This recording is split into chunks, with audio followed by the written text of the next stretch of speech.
Splendid.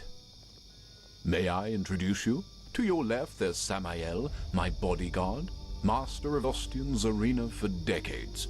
And to your right, there's Blade Master Alma Sordan, the most gifted sword fighter of Nerim's north and commander of my troops.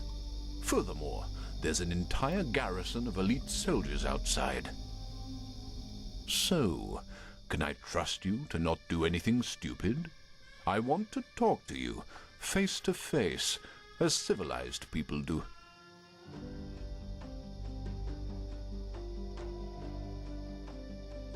Do I even have a choice? No, not really. By the way, we have captured your friend as well. He's in a tent up in the camp, and we will compare your stories, so you'd better stick to the truth. Samael, take off the blindfold.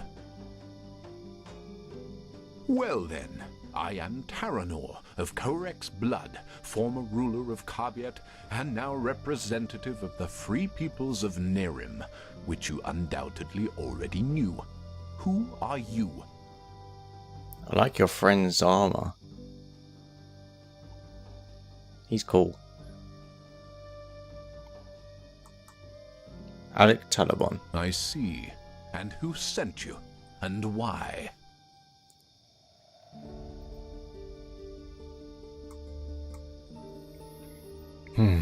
The Holy Order. They want to know why you're here. Just as I suspected. And how exactly? Of course. We have taken the liberty of stripping you of your belongings. If you'll excuse me for a moment, please. It's best just to tell the truth. A silver plate. I see. They were sent to spy on us. Then let's kill them. No. You wanna go, bitch? He was honest, and I am a man of my word. And actually, you have done us a favor. We can use the plates to present Aranthiel with our offer, without putting ourselves in danger. What? How? What are these plates? Old artifacts of the Pyreans. Their magic works like a sort of ear conch. Sounds are transferred from one plate to the other. And I strongly suspect that at this very moment, Tealor Aranthiel and Noratzel's traitorous heirs are gathered around the counterpart, waiting for someone to activate this plate, aren't they? Samael, do you know how to use these plates? Excellent. Then activate it. I will talk to old Aranthiel. Let's hope that he will listen for once in his life. Otherwise, this will end in disaster.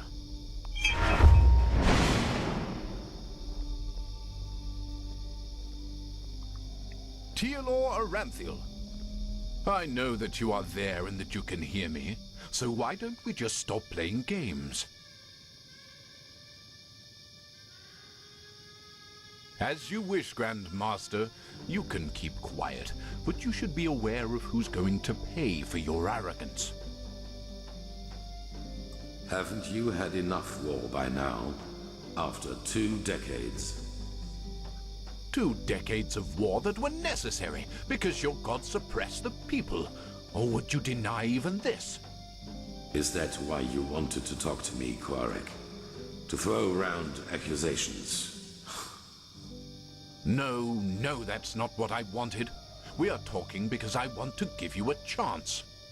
We know that you are fighting the High Ones, and that you're trying to reconstruct the beacon in order to stop them. Which makes perfect sense, since the cleansing means the end of all life. Don't you agree? No, I don't. And if you even remotely understood who the High Ones actually are, and what they represent, you wouldn't either. They are evolution, the ascendance of humanity to a higher level. What? Let's just face the facts for a moment. There's no evidence that the cleansing, whatever shape it will take, will be violent. Yes, the Pyreans are gone, but how do we know they've not just simply gone to another place? That they've transformed? The High Ones are not our enemies, Aranthiel.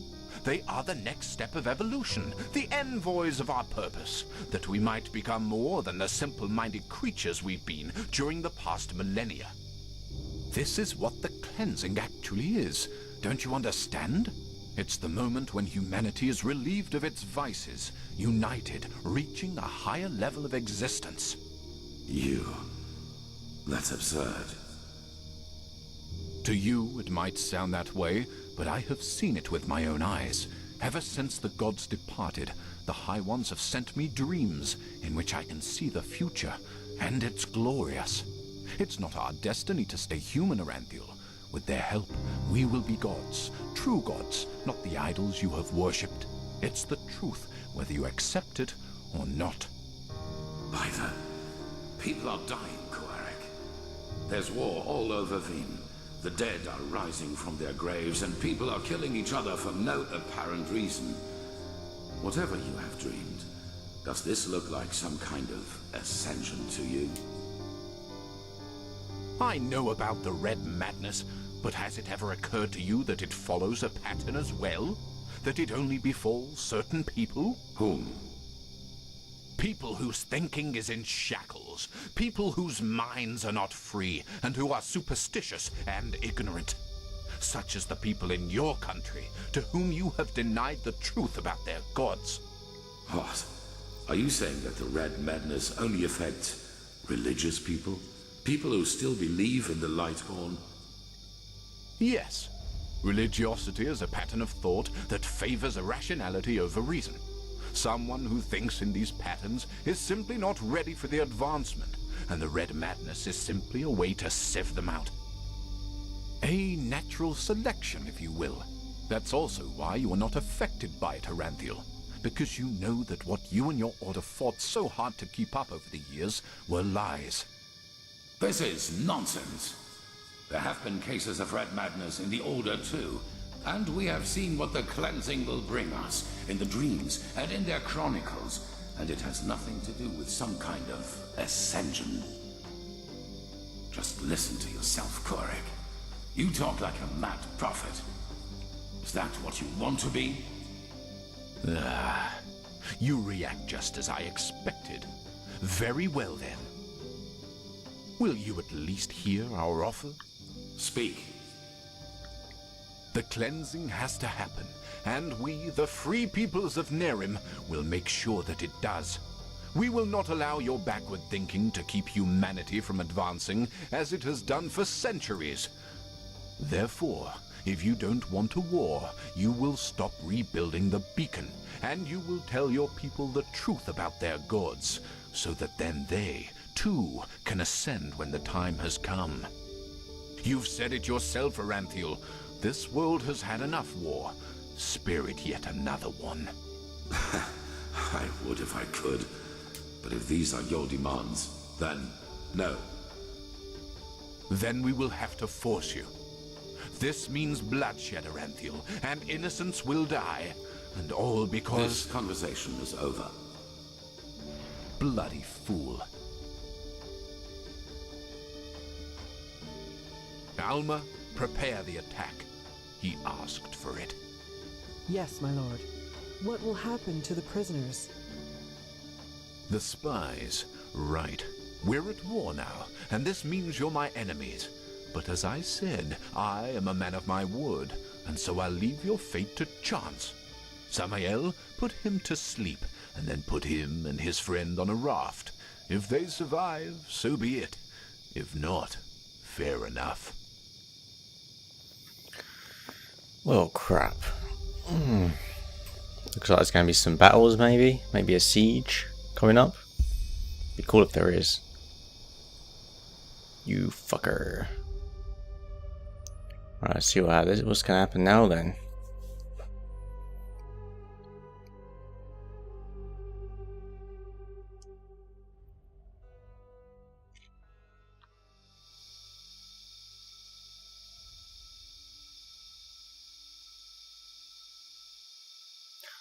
Oh.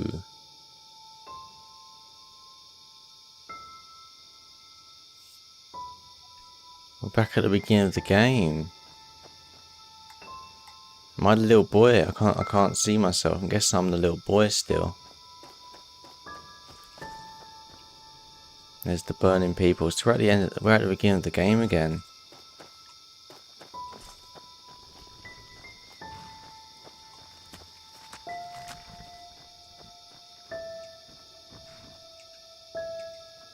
Except I can't interact with the books and stuff.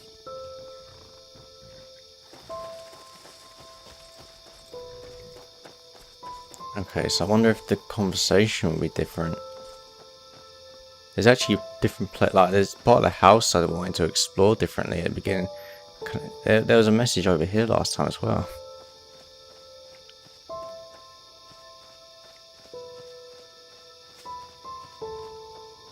Yeah, I can't interact with it, so something else must be different than what the beginning was. Obviously, it was a dream at the beginning, so.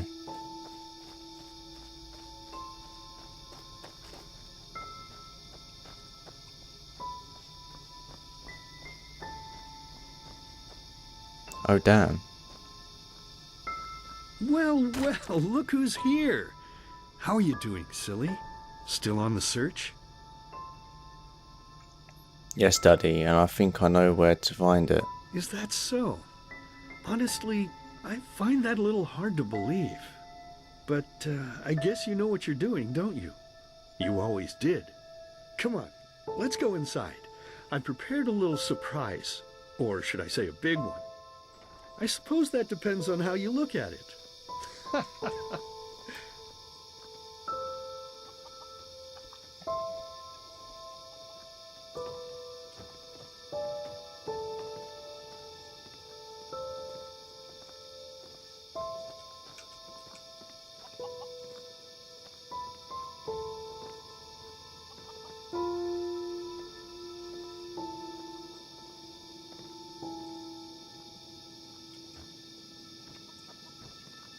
Can't go through any of these doors. Oh. Oh. Ta-da-da-da! Look who I dug out. It's Mother and little sister. Aren't they beautiful? Aren't we beautiful? Aren't we beautiful? But I suppose what we dead people do doesn't concern you now, does it, my child? Because you are important now. Ha! Can you believe it? He's important now. He is chosen. Chosen. But you know, I think you've forgotten something amidst all this ballyhoo of prophecies, cleansings, and beacons. That you are weak. You are pathetic. You are worthless. And you are weak. That's what you were back then. That's what you are now. And that's what you'll always be. Saving lives? You? Ridiculous! But then again, maybe we do you wrong. So why don't you just tell us? Why you? Why should you, of all people, be the solution to the problem? Why should you be able to prevent something that has happened to mankind for thousands of years? You! I don't know, Father. That's right. You don't know. Because you are a stupid, dirty brat. A murdering, stupid brat and nothing else. See, you did it again. You made me unhappy. You made me curse. And cursing is a sin. But don't you understand? I'm only trying to help you to see. This is not you, don't you understand? This is not you. You are not yourself. And deep down inside, you know it as much as I do. You know it. You know it. So, tell me, silly, why is it so hard for you to just let go? We're simple farmers, not a family that brings forth heroes. Your place is here, in the realm of the dead. So just let yourself fall. It only hurts in the beginning, you know? Then it's like falling asleep. Please, my child, we miss you so much. Little sister wants to play with you again. Play with you. Play with you. We could go hunting again, like back in the old days. Find ourselves a nice deer, slit his throat with a big sharp knife, and then have a good juicy piece of meat for dinner. But hey, do you even listen to me? Hey, you're not supposed to leave yet, so what are you doing? You're already here. So why don't you just stay? Please, child, stay with us. Stay with us. Stay with us. Stay with us. Stay with us. Stay with us. Someone at the end there said stay with me. Oh, Can you hear me? Wake up. that was creepy.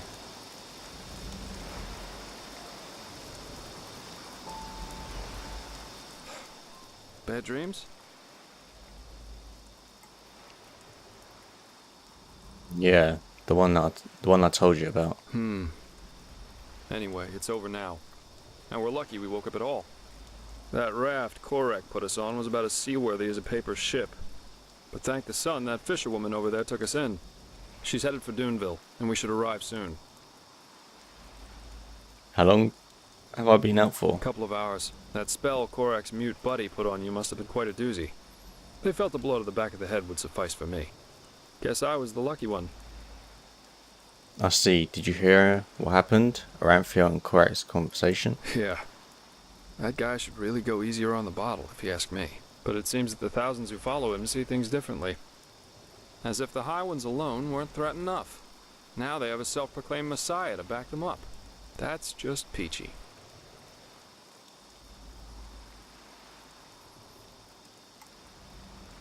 So that means war. The enemies will invade Enderal. I'm afraid so. According to the fisherwoman, the first of Korak's battleships have already arrived near Duneville. It'll take them a while to get the rest of their fleet over here from Narim, but still. Enderal isn't ready for this. Not at all. Most guards haven't tried their weapons on anything other than training dummies. Or at the most, bandits. In other words, we're screwed. So what now? Well, I guess first of all, we should be grateful we made it out alive. I bet that if Korak would have known your role in all this, we'd be as dead as doornails by now. Once we arrive in Duneville, we should get back to Ark as soon as possible. I'm sure Arenthiel and the others have already written us off as dead. I suggest you ask the fisherwoman how much farther it is to the village. Okay, what about you? Well, I suppose first of all I'll go get my pay. Regardless of what transpired, we fulfilled our mission. After that, I don't know. War is an entirely different story, and ending up beaten to a pulp with a damned warhammer certainly isn't on my priority list. So you gotta run for it? Maybe. The Order might be powerful here in Enderal, but compared to Narim's army, it's a joke. And maybe... On the other hand, if we don't manage to stop the cleansing from happening, it won't make a difference if I'm here or on Calais. Oh, my, what did I get myself into? I feel like a bloody marionette in a goddamn play.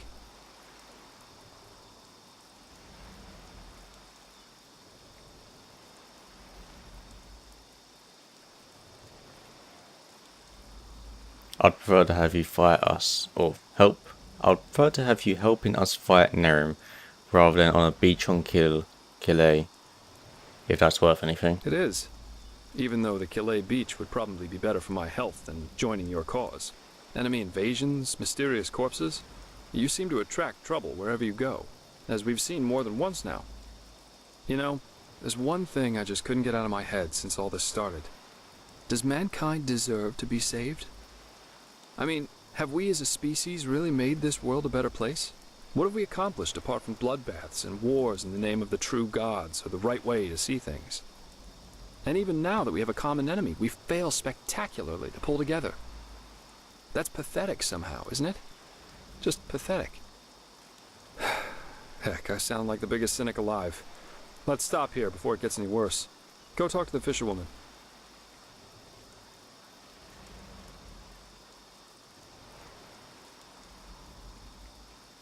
Alright then.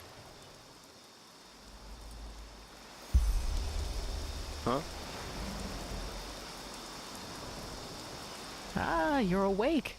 How are you? No offense, but you look battered. Not bad under the circumstances, I suppose. Thank you for saving us. Don't thank me.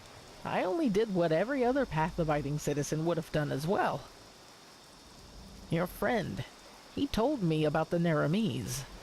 War. I have trouble believing it. It's true, but the Order will protect you. Huh. From your lips to Malthus's ears. Those bloody Naramese. Nothing is sacred to them anymore, is it? For millennia there was peace between the lands of the civilized world. And now this. They're heretics, if you ask me. No more and no less. They should be hung from trees, all of them. Anyway, I guess it's best if you rest a little more. As I said, you look as though you need it. I'll wake you up when we arrive. Oh god. Well, looks like there's probably not going to be a good surprise for us when we arrive.